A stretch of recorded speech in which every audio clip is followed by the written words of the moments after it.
Right. Doubt it not.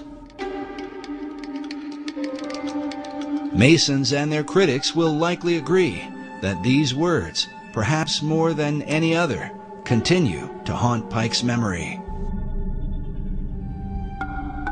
A statue of Albert Pike is located at 3rd and D Streets in downtown Washington, D.C. It was erected by Freemasons in 1901 through an act of Congress. Pike is shown with a maiden beneath him, bearing the standard of the Scottish Rite. More than a century after his death, Albert Pike continues as an important and controversial figure in America's capital. Not only does his statue remain, but he is the central focus of one of Washington, D.C.'s most unique buildings, the Masonic House of the Temple, the headquarters for the ancient and accepted Scottish Rite of Freemasonry. The building was designed by 20th century architect John Russell Pope, who modeled it after the mausoleum at Halicarnassus, one of the 7 wonders of the ancient world. Pope himself was not a Freemason, so he relied upon the esoteric knowledge of Elliot Woods, a 32nd degree Mason who was the architect of the United States Capitol at the time. The top of the temple is shaped like a step pyramid that some believe parallels the truncated pyramid on the back of the dollar bill. If you count the courses of masonry on the pyramid, you'll see it has 13 courses of masonry, and that corresponds to the 13 steps on the pyramid that is the roof of the House of the Temple. Not only is the number 13 present in the roof design, but the House of the Temple is said to be 13 blocks north of the White House, leading some to believe that a secret Masonic signature somehow ties Masonry with the seat of power in American government. One of the interesting theories put forward about the layout of Washington, D.C. is that the House of the Temple is exactly 13 blocks north of the White House. And the statement is usually said with a great deal of dread, and I'm sure that if we had a soundtrack accompanying it, there would be deep bass strings playing in the background to emphasize that sense of dread. Now, it turns out that there are some side streets at a halfway marker, and if you count them, and you don't count the streets that are in the circles, well, by golly, you can come up with 13 if you kind of squint your eyes and look at it sideways. Using a simple map, 13 individual cross streets can be identified between the White House and the House of the Temple, located on the south side of S Street. Dr. Morris's contention, however, is that if one counts the 2 streets that cross Scott's Circle, rather than only the street that runs between them, it would not amount to 13 blocks. Yet even prominent publications, such as U.S. News and World Report, have recognized that the Masonic House of the Temple is about 13 blocks north of the White House. But superstition about 13 seems ingrained in American culture. Even our modern elevators specifically avoid the number. It's said that President Franklin Roosevelt would invite his secretary to dinner to keep from having 13 people at the table, and would avoid going out on the 13th of each month. Yet it would seem that FDR was not so troubled about the appearance of 13 on the Great Seal of the dollar bill.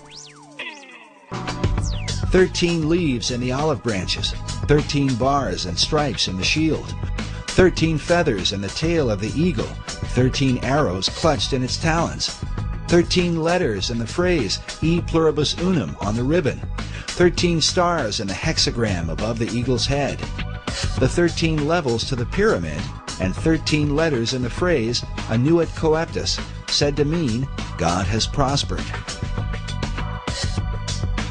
When French architect Pierre L'Enfant laid out the design for Washington, D.C., David Oveson tells us he planned for 13 approximate straight lines of avenues for the city.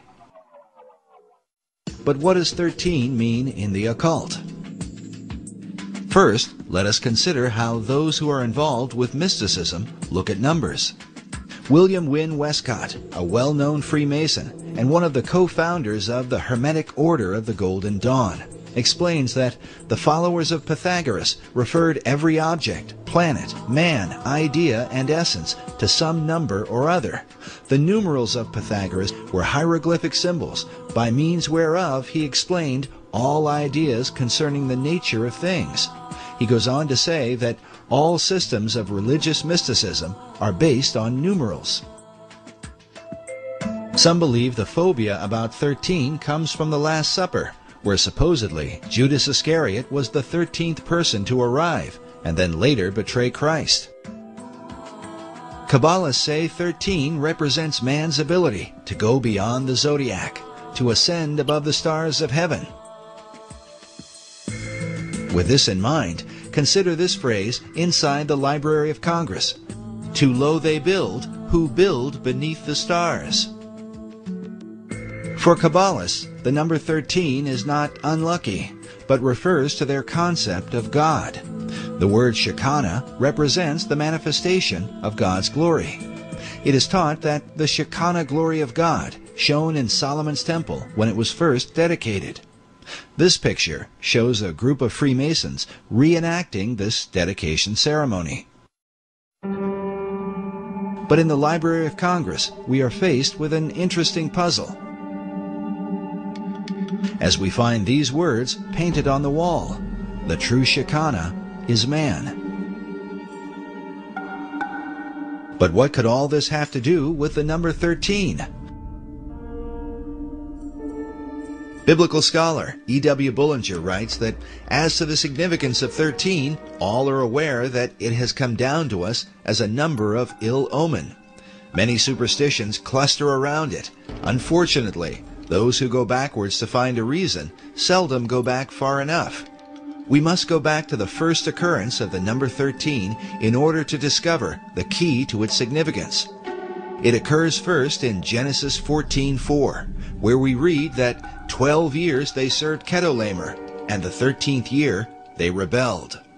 Hence it stands in connection with rebellion, apostasy, and revolution.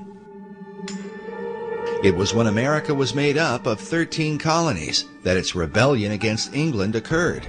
Was this just a coincidence, or the intentional working of the Freemasons who launched the Boston Tea Party?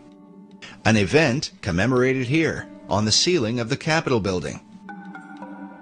Nearby is an illustration which had originally been designed by Benjamin Franklin. Franklin himself was a master mason and the head of several lodges in America and Europe. In his proposal for the Great Seal of the United States, Franklin coined the phrase, "Rebellion to tyrants is obedience to God." In this illustration, Franklin chose to represent the early colonies in the form of a serpent, divided into 13 sections, with the words, "Join or die," in the midst. The traditional belief is that all of that was based on the fact that there were originally 13 states in the Union, and that the number 13, that's the conventional view, is just simply because there were 13 states that the number 13 was emphasized. Another 13 is found about 13 blocks south of the Masonic House of the Temple. The cornerstone of the White House was laid on October 13, 1792. The architect for the White House was an Irishman named James Hoban, who took his design from Leinster House in Ireland. Since 1922, Leinster House has been headquarters for the Irish Parliament, but before that was known as the First Masonic Lodge in Ireland. In 1307, the Knights Templar were betrayed in Europe by the Pope and the King of France. By now, it is well known that they fled to Scotland for refuge, hiding themselves in Masonic lodges. Yet according to 18th century Masonic author Baron Karl von Hunt, certain Templar leaders made their way to Ireland before they reorganized and formed their well-known power base in Scotland. The Knights had a foothold in Ireland since about the 13th century through their banking operations, and would have likely gone underground to protect themselves once the persecutions began. What we do know is that centuries passed, and in time, Leinster House became the birthplace